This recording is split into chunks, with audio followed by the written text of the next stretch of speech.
تفسیر دیکھیے، پارہ نمبر 5 ہے، سورہ النساء ہے، آیت نمبر 97 سے۔ اعوذ باللہ من الشیطان الرجیم، ان الذین توفاہم الملائکۃ ظالمی انفسہم قالوا فیم کنتم قالوا كنا مستضعفین فی الارض قالوا ألم تكن أرض الله واسعة فتهاجروا فيها فأولئك مأواهم جهنم وساءت مصيرا۔ بے شک وہ لوگ جنہیں فرشتے اس حال میں ان کی جان نکالتے ہیں کہ وہ اپنی جانوں پر ظلم کرنے والے ہوتے ہیں، کہتے ہیں تم کس کام میں تھے؟ وہ کہتے ہیں ہم اس سرزمین میں نہایت کمزور تھے۔ وہ کہتے ہیں کیا اللہ کی زمین وسیع نہ تھی کہ تم اس میں ہجرت کر جاتے؟ تو یہ لوگ ہیں جن کا ٹھکانہ جہنم ہے اور وہ لوٹنے کی بری جگہ ہے۔ یہ آیت ان لوگوں کے بارے میں نازل ہوئی ہے جو مکہ اور اس کے قریب میں مسلمان تو ہو چکے تھے، لیکن انہوں نے ہجرت نہیں کی تھی، حالانکہ کوئی رکاوٹ بھی نہیں تھی، جبکہ مسلمانوں کو حکم دیا گیا کہ وہ ایک قوت بننے کے لیے ہجرت کریں۔ اس لیے جن لوگوں نے ہجرت کے حکم پر عمل نہیں کیا ان کو یہاں ظالم قرار دیا گیا ہے اور ان کا ٹھکانہ آگ بتایا گیا ہے، جس سے ایک تو یہ معلوم ہوا کہ حالات اور مواقع کے لحاظ سے اسلام کے بعض احکام کفر یا اسلام کے مترادف بن جاتے ہیں، جیسے اس موقع پر ہجرت کو اسلام اور ہجرت نہ کرنے کو کفر کے مترادف قرار دیا گیا ہے۔ دوسرا پوائنٹ یہ سمجھ آتا ہے کہ دارالکفر ایسا ہو اگر جہاں اسلام کی تعلیمات پر عمل مشکل ہو، وہاں سے ہجرت کرنا فرض ہے، وہاں رہنا کفر ہے اور اہل کفر کی حوصلہ افزائی ہے۔ لہٰذا وہ لوگ جو ہجرت کر سکتے تھے لیکن انہوں نے نہیں کی، ان کو ظالم قرار دیا گیا ہے۔ ہجرت نہ کرنے کے بہت سے نقصان ہیں۔ ایک نقصان یہ بھی ہے کہ ایسے لوگ کمزور ایمان والے ہوتے ہیں اور ان کا ایمان اللہ تعالیٰ کے ہاں مقبول نہیں ہوتا۔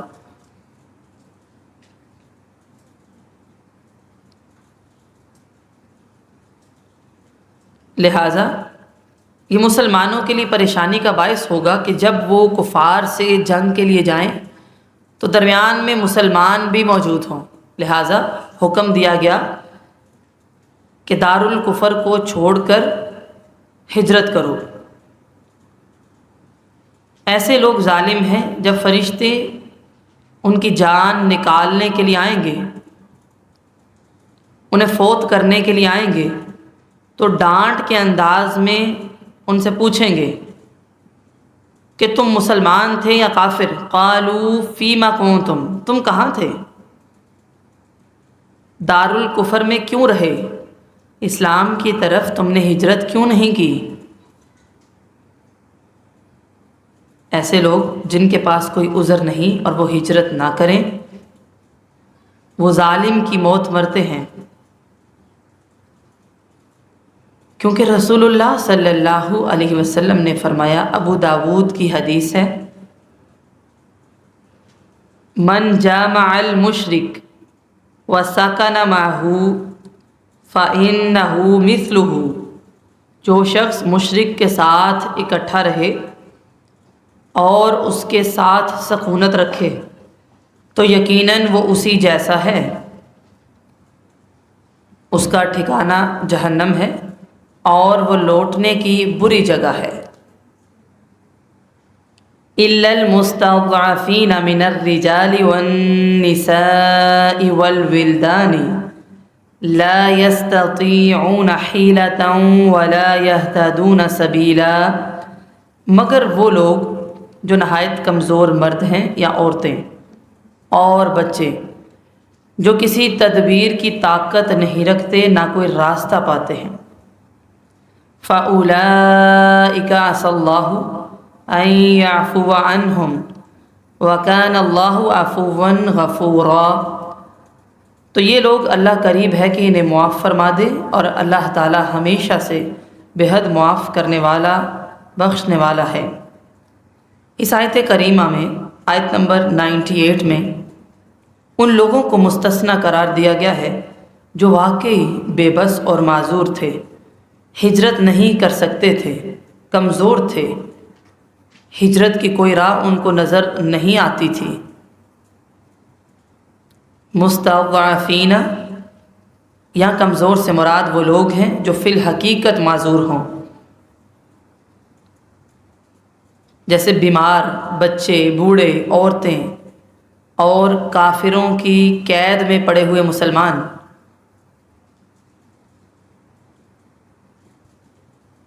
وسائل محدود ہونے سے یہ مراد ہے کہ ان کے پاس نہ تو کوئی سواری تھی، نہ وہ پیدل سفر کر سکتے تھے، لہٰذا ان کے قصور کی معافی کا اللہ نے وعدہ فرمایا ہے۔ حضرت عبداللہ ابن عباس رضی اللہ عنہما فرماتے ہیں کہ میں اور میری والدہ ان لوگوں میں سے تھے جنہیں اللہ تعالیٰ نے معذور قرار دیا، یہ بخاری کی حدیث ہے۔ بعض ایسے بھی لوگ تھے کہ آپ صلی اللہ علیہ وسلم ان کی نجات کے لیے دعا کیا کرتے تھے۔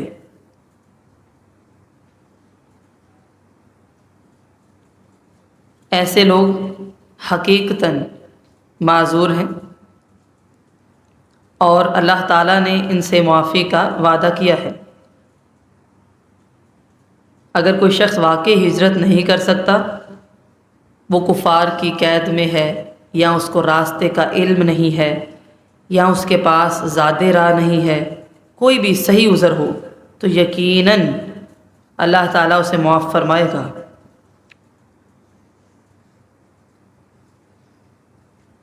یہاں پہ اللہ تعالیٰ نے فرمایا ہے عسى اللہ، امید ہے اللہ معاف کر دے۔ حالانکہ بات تو یقینی ہے، لیکن امید کے انداز میں بات کرنے کی بھی حکمت ہے تاکہ لوگ اس سے بے خوف نہ ہو جائیں۔ وَمَن يُهَاجِرْ فِي سَبِيلِ اللَّهِ يَجِدْ فِي الْأَرْضِ مُرَاغَمًا كَثِيرًا وَسَعَةً، کہ جو شخص اللہ کی راہ میں ہجرت کرے گا، زمین میں پناہ کی بہت سی جگہ اور وسعتیں پائے گا۔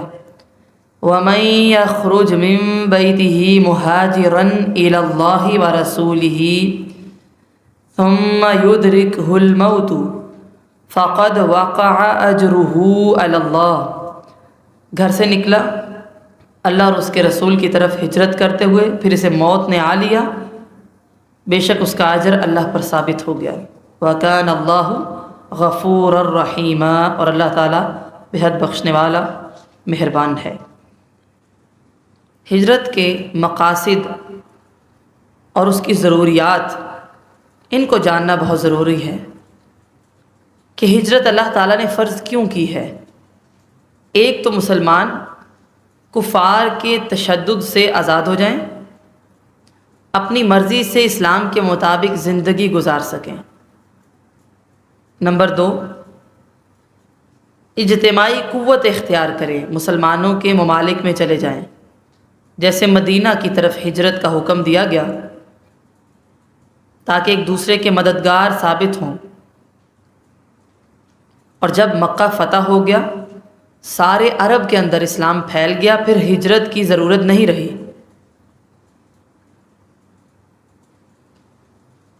لہٰذا جب بھی ایسی صورتحال پیش آئے گی تو ہجرت کرنا لازم ہے۔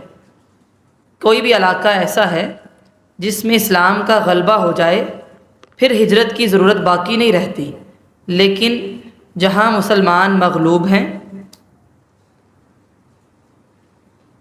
ظلم ہوتا ہے ان پر، تشدد کا سامنا ہے، اسلام کے مطابق زندگی نہیں گزار سکتے، وہاں سے ہجرت کرنا لازم ہے۔ دارالکفر میں رہنے کی رخصت، اس کی کچھ شرائط ہیں۔ ایک یہ کہ کوئی شخص اس خطے کے اندر اسلام کو غالب کرنے کے لیے اور نظام کفر کو نظام اسلام میں تبدیل کرنا چاہتا ہے، اس کی کوشش میں لگا ہے، تو یہ درست ہے۔ ٹھیک ہے، نمبر ایک، کوئی شخص اسلام کو غالب کرنا چاہتا ہے وہاں۔ نمبر دو، نظام کفر کو نظام اسلام میں تبدیل کرنے کی کوشش میں لگا رہے، پھر ٹھیک ہے۔ یا پھر کسی طرح وہاں سے نکلنے کی کوئی راہ نہ پاتا ہو، بیزار ہو، نفرت ہو، لیکن مجبور ہو کر رہ رہا ہے، تو پھر دارالکفر میں رہنا جائز ہے، ویسے نہیں۔ پھر اللہ تعالیٰ نے یہاں پر ذکر کیا کہ اللہ تعالیٰ غفور الرحیم ہے، بخشنے والا ہے، بے حد معاف کرنے والا ہے۔ اس آیت میں ویسے صرف ہجرت کا ذکر ہے، لیکن کئی احادیث صحیحہ کے اندر یہ ثابت ہے کہ اللہ کی راہ میں کوئی بھی سفر کیا جائے، خواہ ہجرت کا ہو یا جہاد کا یا حج کا یا دین سیکھنے کے لیے آپ سفر کریں، اپنا مقصد پا لینے سے پہلے، سفر کے دوران، ٹھیک ہے، یا مقصد سے بعد موت آ جائے تو اللہ تعالیٰ انشاءاللہ نیت کا پورا پورا اجر عطا فرمائے گا۔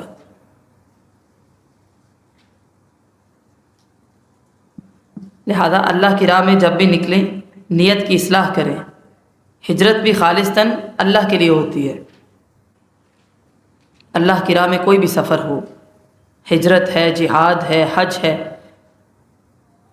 دین سکھانے کے لیے، دین سیکھنے کے لیے سفر کرنا ہے، موت آ جائے، ابھی وہ مرحلہ مکمل نہیں ہوا، اللہ تعالیٰ انشاءاللہ اس کا اجر عطا فرمائیں گے۔ لہٰذا جب بھی سفر کرتے ہیں کوشش کیا کریں وہ سفر ایسا ہی ہو کہ اللہ کی راہ والا سفر ہو، اللہ کے راستے والا سفر ہو، اور نیت کی بھی اصلاح ہو۔ بخاری کے اندر ایک روایت آتی ہے، نبی مکرم علیہ السلام نے فرمایا، بنی اسرائیل میں ایک شخص نے 99 قتل کیے تھے، پھر وہ اپنے متعلق مسئلہ پوچھنے کے لیے گیا ایک راہب کے پاس، پوچھا کیا مجھے معافی مل جائے گی؟ اس نے کہا نہیں۔ اس نے اس راہب کو بھی مار ڈالا اور 100 پورے کر دیے، پھر لوگوں سے مسئلہ پوچھتا رہا، حتیٰ کہ ایک عالم کے پاس جا پہنچا اور پوچھا کہ کیا میری توبہ قبول ہو جائے گی؟ اس نے کہا ہو جائے گی۔ اس نے توبہ کی، بستی چھوڑی اور اگلی بستی کی طرف جا رہا تھا تاکہ گناہ بھی چھوڑ دوں، اور راستے میں اسے موت آ گئی۔ اب فرشتے آگے دونوں اختلاف کر رہے ہیں کہ ہم نے اس کی روح کو لے کر جانا ہے۔ اللہ تعالیٰ نے حکم دیا کہ زمین کو ماپا جائے، اور جب ماپا گیا جس بستی کی طرف وہ جا رہا تھا، اللہ نے زمین کو حکم دیا کہ نزدیک ہو جا، تاکہ نیکی والے فرشتے اس کی روح کو لے کر آئیں، اور اسے بخش دیا۔ لہذا یہ بات سمجھ آئی کہ جب بھی ہم اللہ کی راہ میں نکلتے ہیں، جو ہماری نیت ہوتی ہے، اگر درمیان میں کوئی حادثہ پیش آ جاتا ہے، موت آ جاتی ہے، اللہ تعالیٰ اس کا اجر دیتے ہیں۔ جو شخص بھی اللہ کے راستے میں ہجرت کرے، اس کے لیے زمین میں سب سے پہلے تو جائے قیام، جائے پناہ بھی ہے۔ مراغمن اس کے معنی ہے جگہ، جائے پناہ، جائے قیام۔ ہجرت کر کے نکلنے کے بعد حاصل ہونے والی جگہ کو، قیام کی جگہ کو مراغمن کہتے ہیں۔ تو یہ بھی اللہ کا انعام ہے کہ اللہ تعالیٰ جگہ بھی دیتا ہے، وسعت بھی دیتا ہے۔ اور جو اللہ کی راہ میں نکلے، انما الاعمال بالنیات، بخاری کی روایت ہے، اعمال کا دار و مدار نیتوں پر ہے، اس کی نیت اچھی ہے، اگر موت آ جائے اللہ تعالیٰ اس کو اس کا اجر دیں گے۔ ہجرت کا معنی یاد رکھنا ہے دار الحرب سے دار السلام کی طرف منتقل ہونا، یہ اس کا معنی ہے۔ یہ رسول اللہ صلی اللہ علیہ وسلم کی زندگی میں فرض تھی اور اس کی فرضیت تا قیامت باقی ہے۔ جس ہجرت کو آپ صلی اللہ علیہ وسلم نے لا ہجرت بعد الفتح کہ فتح کے بعد ہجرت نہیں فرما کر منسوخ فرمایا ہے، وہ مکہ یا کسی بھی جگہ سے مدینہ کی طرف ہجرت تھی۔ اہل بدعت کی آبادی سے بھی ہجرت کر جانا چاہیے۔ امام مالک فرماتے ہیں کسی شخص کے لیے ایسے مقام پر رہنا جائز نہیں جہاں سلف صالحین کو گالیاں دی جاتی ہوں، یا پھر جس علاقے میں حلال روزی نہ ملتی ہو یا دین میں فتنے کا خوف ہو، وہاں سے بھی ہجرت کرنی چاہیے، کیونکہ نبی مکرم علیہ السلام نے فرمایا انا بریء من کل مسلم یقیم بین اظہر المشرکین، میں ہر اس مسلمان سے بری ہوں جو مشرکین کے درمیان مقیم ہو، ابو داود کی روایت ہے۔ اور گناہوں سے نیکیوں کی طرف آنا یہ بھی ایک ہجرت ہے۔ وَإِذَا ضَرَبْتُمْ فِي الْأَرْضِ فَلَيْسَ عَلَيْكُمْ جُنَاحٌ أَن تَقْصُرُوا مِنَ الصَّلَاةِ إِنْ خِفْتُمْ أَن يَفْتِنَكُمُ الَّذِينَ كَفَرُوا إِنَّ الْكَافِرِينَ كَانُوا لَكُمْ عَدُوًّا مُبِينًا۔ اور جب تم زمین میں سفر کرو تو تم پر کوئی گناہ نہیں کہ نماز کچھ کم کر لو، اگر ڈرو کہ تمہیں وہ لوگ فتنے میں ڈال دیں گے جنہوں نے کفر کیا، بے شک کافر لوگ ہمیشہ سے تمہارے کھلے دشمن ہیں۔ قصر کا معنی ہوتا ہے کمی کرنا، یہ کمی رکعات کی تعداد میں بھی مسنون ہے، اور اگر خوف جنگ کی صورت میں زیادہ ہو تو نماز کی حیت اس کی شکل میں بھی کمی ہو سکتی ہے۔ مثلا پیدل جاتے جاتے نماز پڑھ لینا، دشمن پیچھے لگا ہے، ظاہر ہے اس میں سجدہ اور رکوع مکمل طور پر ادا کرنا ممکن نہیں ہے، یہاں پھر سواری پر اشارے سے نماز پڑھ لینا، جنگ کی حالت کی بات کر رہی ہوں۔ رسول اللہ صلی اللہ علیہ وسلم نے عبداللہ بن انیس کو خالد بن سفیان کے قتل کے لیے بھیجا، کیونکہ وہ آپ صلی اللہ علیہ وسلم سے جنگ کے لیے لشکر تیار کر رہا تھا۔ وہ صحابی وہاں پہنچے تو عصر کا وقت قریب تھا، انہوں نے جاتے جاتے ہی نماز پڑھ لی، ابو داود کی روایت ہے۔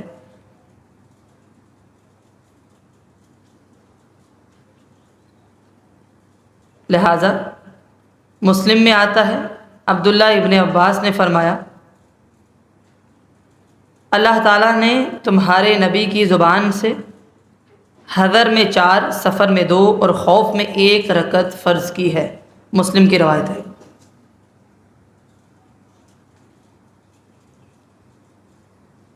عام سفر میں مغرب اور صبح کی نماز کے علاوہ دوسری نمازوں میں 4 کی بجائے 2 رکعت پڑھنا قصر ہے۔ اس کی اجازت ہے۔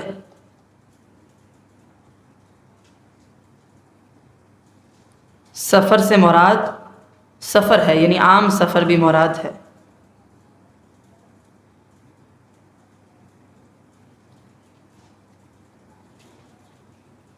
کسی صحیح حدیث میں نبی مکرم علیہ السلام سے یہ ثابت نہیں کہ آپ نے کسی سفر میں فرض نماز سے پہلے یا بعد میں سنتیں ادا کی ہوں۔ ہاں، رات کے وتر اور صبح کی سنتیں آپ صلی اللہ علیہ وسلم ہر سفر میں پڑھا کرتے تھے، کبھی نہیں چھوڑتے تھے۔ صحابہ کرام میں سے حضرت صدیق اکبر، حضرت عمر فاروق اور عبداللہ ابن عمر، ان کا بھی یہی عمل تھا، بخاری کی روایت ہے۔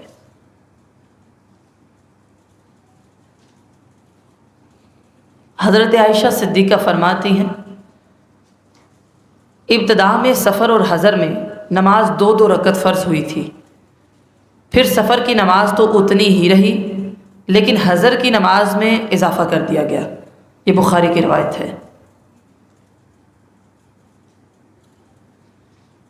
مسافر اگر مقیم کے پیچھے نماز پڑھے گا تو قصر نہیں کرے گا، جماعت کے ساتھ پڑھ رہا ہے، پھر مکمل ادا کرے گا۔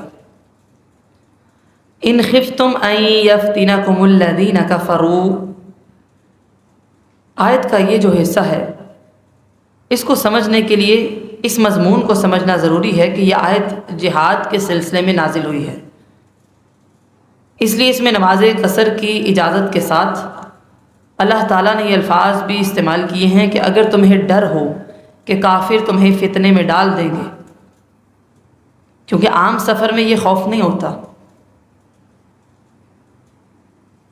لیکن جنگ کی حالت میں یہ خوف بھی ہوتا ہے۔ اگر تمہیں یہ ڈر ہے کہ کفار تمہیں فتنے میں ڈال دیں گے تو پھر قصر نماز بھی پڑھی جا سکتی ہے، اور اس کے ساتھ نماز کی حیت میں، اس کی شکل میں بھی کمی کی جا سکتی ہے۔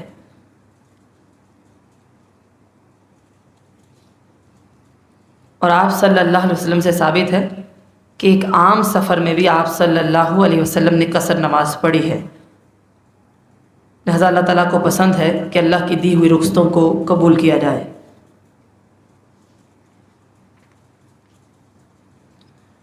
نماز خوف کا یہ بیان ہے۔ نماز خوف کی مختلف صورتیں آج ہم پڑھیں گے انشاءاللہ۔ اس آیت میں سب سے پہلے ہم نے یہ سیکھا کہ جب بھی سفر ہو قصر نماز کی اجازت ہے، جیسے کہ حضرت عبداللہ ابن عباس فرماتے ہیں نبی کریم علیہ السلام مدینہ سے مکہ تشریف لے گئے اور اس وقت کوئی خوف نہیں تھا سوائے اللہ کے، مگر آپ نے 2 ہی رکعت نماز پڑھی۔ سنن نسائی کی روایت ہے۔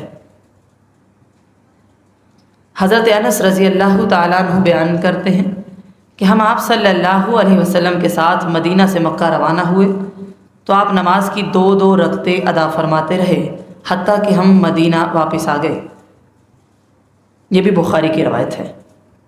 میدان جنگ ہے یا عام سفر ہے، نماز قصر پڑھنے کی اجازت دی گئی ہے۔ نماز خوف کی مختلف صورتیں کیا ہیں یہ اگلی آیات میں ہم پڑھیں گے۔ وَإِذَا كُنْتَ فِيهِمْ فَأَقَمْتَ لَهُمُ الصَّلَاةَ فَلْتَقُمْ طَائِفَةٌ مِّنْهُمْ مَعَكَ وَلْيَأْخُذُوا أَسْلِحَتَهُمْ فَإِذَا سَجَدُوا فَلْيَكُونُوا مِنْ وَرَائِكُمْ وَلْتَأْتِ طَائِفَةٌ أُخْرَى لَمْ يُصَلُّوا فَلْيُصَلُّوا مَعَكَ وَلْيَأْخُذُوا حِذْرَهُمْ وَأَسْلِحَتَهُمْ وَدَّ الَّذِينَ كَفَرُوا لَوْ تَغْفُلُونَ عَنْ أَسْلِحَتِكُمْ وَأَمْتِعَتِكُمْ فَيَمِيلُونَ عَلَيْكُمْ مَيْلَةً وَاحِدَةً وَلَا جُنَاحَ عَلَيْكُمْ إِن كَانَ بِكُمْ أَذًى مِّن مَّطَرٍ أَوْ كُنتُم مَّرْضَىٰ أَن تَضَعُوا أَسْلِحَتَكُمْ وَخُذُوا حِذْرَكُمْ إِنَّ اللَّهَ أَعَدَّ لِلْكَافِرِينَ عَذَابًا مُّهِينًا۔ اور جب تو ان میں موجود ہو پس ان کے لیے نماز کھڑی کرے تو لازم ہے کہ ان میں سے ایک جماعت تیرے ساتھ کھڑی ہو اور وہ اپنے ہتھیار پکڑے رکھیں، پھر جب وہ سجدہ کر چکیں تو تمہارے پیچھے ہو جائیں اور دوسری جماعت آئے جنہوں نے نماز نہیں پڑھی وہ تیرے ساتھ نماز پڑھیں اور وہ اپنے بچاؤ کا سامان اور اپنے ہتھیار پکڑے رکھیں۔ وہ لوگ جنہوں نے کفر کیا چاہتے ہیں کہ کاش کہ تم اپنے ہتھیاروں اور اپنے سامانوں سے غفلت اختیار کرو تو وہ ایک ہی بار میں تم پر حملہ کر دے، اور تم پر کوئی گناہ نہیں اگر تمہیں بارش کی وجہ سے کچھ تکلیف ہو یا تم بیمار ہو کہ اپنے ہتھیار اتار کر رکھ دو اور اپنے بچاؤ کا سامان پکڑے رکھو، بے شک اللہ تعالیٰ نے کافروں کے لیے رسوا کرنے والا عذاب تیار کر رکھا ہے۔ اس میں صلاۃ الخوف کی اجازت بلکہ حکم دیا جا رہا ہے۔ یہ خوف کی نماز کا وہ موقع ہے کہ جب دشمن موجود ہو اور اس کے حملے کا خطرہ ہو۔ عملاً جنگ نہ ہو رہی ہو لیکن ذرا سی غفلت بڑے نقصان کا باعث بن سکتی ہو، ایسے حالات میں اگر نماز کا وقت ہو جائے تو نماز خوف پڑھنے کا حکم دیا گیا ہے، جس کی مختلف صورتیں حدیث میں بھی بیان کی گئی ہیں۔ مثلاً فوج دو حصوں میں تقسیم ہو گئی، ایک حصہ دشمن کے بالمقابل کھڑا رہے تاکہ کافر حملہ نہ کر سکیں، اور ایک حصہ آپ صلی اللہ علیہ وسلم کے پیچھے نماز پڑھے۔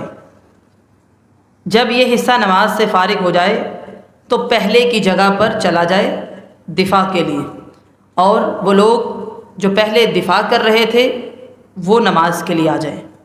اس کے بعد بعض روایات میں آتا ہے کہ آپ صلی اللہ علیہ وسلم نے دونوں حصوں کو یعنی دونوں گروہوں کو ایک ایک رکعت بھی پڑھائی ہے۔ اس طرح آپ صلی اللہ علیہ وسلم کی 2 رکعت اور باقی فوجیوں کی ایک ایک رکعت ہوئی۔ بعض روایات میں آتا ہے کہ 2 رکعت پڑھائیں دونوں گروہوں کو، اس طرح آپ کی 4 رکعت اور فوجیوں کی 2 رکعت ہوئیں۔ اور بعض میں آتا ہے کہ 1 رکعت پڑھ کر اتحیات کی طرح بیٹھے رہے، فوجیوں نے کھڑے ہو کر اپنے طور پر 1 رکعت اپنی پوری کی، ان کی 2 ہو گئی، اور دشمن کے سامنے ڈٹ گئے۔ دوسرے حصے یعنی گروہ نے آ کر آپ صلی اللہ علیہ وسلم کے پیچھے نماز پڑھی، آپ نے انہیں بھی 1 رکعت پڑھائی اور اتحیات بیٹھ گئے، اور اس وقت تک بیٹھے رہے جب تک فوجیوں نے دوسری رکعت پوری نہیں کر لی۔ پھر ان کے ساتھ آپ صلی اللہ علیہ وسلم نے سلام پھیر دیا۔ اس طرح آپ کی بھی 2 رکعت اور فوج کے دونوں حصوں کی بھی 2 رکعت ہوئیں۔ یہ تمام صورتیں اس وقت ہیں کہ جب جماعت کروانا ممکن ہو۔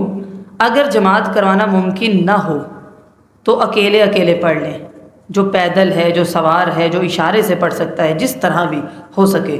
سورۃ البقرہ آیت نمبر 239 میں آتا ہے فَإِنْ خِفْتُمْ فَرِجَالًا أَوْ رُكْبَانًا، پھر اگر تم ڈرو تو پیدل پڑھ لو یا سوار پڑھ لو۔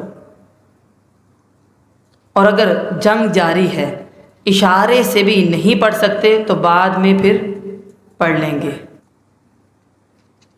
صحیح بخاری میں حضرت انس رضی اللہ تعالیٰ عنہ فرماتے ہیں کہ میں ایک جنگ کے موقع پر موجود تھا جب فجر روشن ہو رہی تھی اور لڑائی شدید بھڑک اٹھی، تو ہم نماز پڑھ ہی نہیں سکے۔ چنانچہ دن بلند ہونے کے بعد ہی نماز پڑھی۔ ہم نے وہ نماز حضرت ابو موسیٰ کے ساتھ پڑھی، اللہ تعالیٰ نے فتح عطا فرمائی۔ حضرت انس رضی اللہ تعالیٰ عنہ نے فرمایا مجھے دنیا اور دنیا کے اندر جو کچھ ہے وہ مل جائے تب بھی اتنی خوشی نہ ہو جتنی اس نماز سے ہوئی۔ یہ بخاری کی روایت ہے۔ یعنی اگر ایسی مجبوری ہے، اس سے سمجھ آتی ہے کہ اللہ تعالیٰ نے نماز کو معاف نہیں کیا۔ ہمارے پاس کیا عذر ہے نماز چھوڑنے کا؟ فَإِذَا قَضَيْتُمُ الصَّلَاةَ فَاذْكُرُوا اللَّهَ قِيَامًا وَقُعُودًا وَعَلَى جُنُوبِكُمْ فَإِذَا اطْمَأْنَنْتُمْ فَأَقِيمُوا الصَّلَاةَ، جب مطمئن ہو جاؤ تو نماز قائم کرو۔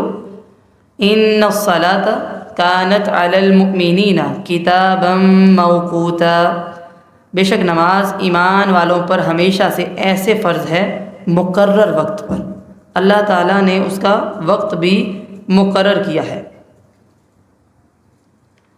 یعنی صلاۃ الخوف میں نماز کی حالت میں اذکار پورے نہیں ہو سکتے، اس لیے نماز پوری ہونے پر کھڑے بیٹھے لیٹے ہر حال میں اللہ کو یاد کرو تاکہ اس کی تلافی ہو جائے۔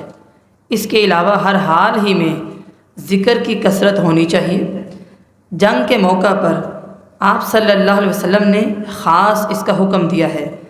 سورۃ الانفال آیت نمبر 45 میں آتا ہے، اللہ تعالیٰ نے فرمایا اذا لقیتم فئة فاثبتوا واذکروا اللہ کثیرا لعلکم تفلحون، جب تم کسی گروہ کے مقابل ہو تو جمے رہو، اللہ کو بہت زیادہ یاد کرو تاکہ تم فلاح پا جاؤ۔ اللہ کو یاد کرنا یہ ایسی نیکی ہے، بڑی بڑی نیکیوں کے ساتھ بھی اس کو بھولنا نہیں ہے۔ جب خوف کی حالت ختم ہو جائے، دشمن کا خطرہ باقی نہ رہے، نماز کو پورے ارکان، شرائط، حدود اور مقررہ اوقات کے مطابق ادا کرنا ہے۔ ہم سب کے لیے یہ پیغام ہے۔ ہاں، سفر میں آپ صلی اللہ علیہ وسلم نے ظہر اور عصر، مغرب اور عشاء جمع کر کے پڑھی ہیں، جیسا کہ عرفات، مزدلفہ اور دوسرے سفروں میں جمع کیا ہے۔ یہ اللہ کی طرف سے رخصت ہے۔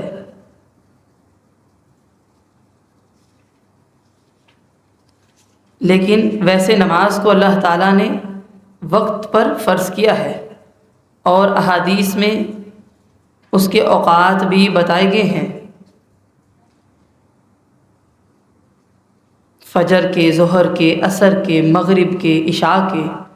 جیسے ایک حدیث میں آتا ہے کہ آپ صلی اللہ علیہ وسلم نے فرمایا، منافق کی نماز یہ ہے کہ وہ سورج کو دیکھتا رہتا ہے، یہاں تک کہ سورج شیطان کے دو سینگوں کے درمیان آ جاتا ہے تو منافق اٹھتا ہے اور 4 ٹھونگے مار لیتا ہے، اور اللہ کا ذکر تھوڑا بہت ہی کرتا ہے۔ یہ مسلم کی روایت ہے۔ اسی طرح آپ صلی اللہ علیہ وسلم سے پوچھا گیا کون سا عمل افضل ہے، تو رحمت کائنات علیہ السلام نے فرمایا، نمازوں کو ان کے اوقات پر ادا کرنا۔ یہ ترمذی کی روایت ہے۔ وقت میں ادا کرنا یہ اللہ کی طرف سے معافی ہے، لہذا نمازوں کے اوقات کو پہچانیے اور نماز کو مقررہ وقت کے مطابق پڑھیے۔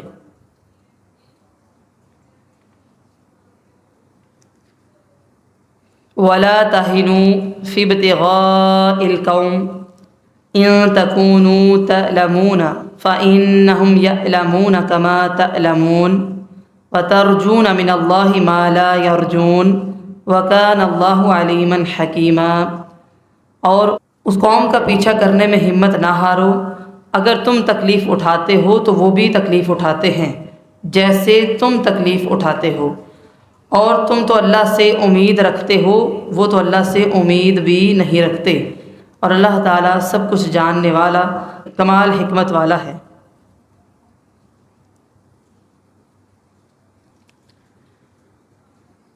یہ آیت اس آیت سے ملتی جلتی ہے جو اس سے پہلے آپ نے پڑھی ہے سورہ آل عمران میں، آیت نمبر 140 میں، إِن يَمْسَسْكُمْ قَرْحٌ فَقَدْ مَسَّ الْقَوْمَ قَرْحٌ مِثْلُهُ۔ اگر تمہیں کوئی زخم پہنچتا ہے تو ان کو بھی تو آتا ہے۔ تم اگر اللہ کی راہ میں لڑتے ہو، وہ شیطان کی طرف سے لڑتے ہیں، تکلیف تو ان کو بھی آتی ہے، لیکن تم ہمت ہار جاؤ، ایسا نہیں ہونا چاہیے۔ ہمت مت ہارو، کیونکہ تمہیں اللہ سے امید ہے، غازی ہو جاؤ گے یا پھر شہادت کا درجہ پاؤ گے۔ ان کو اللہ سے کوئی امید نہیں ہے، وہ جہنم میں جائیں گے۔ لہٰذا مسلمانوں کو اپنے حوصلے بلند رکھنے چاہیے، اور اللہ تعالیٰ علم والا، حکمت والا ہے۔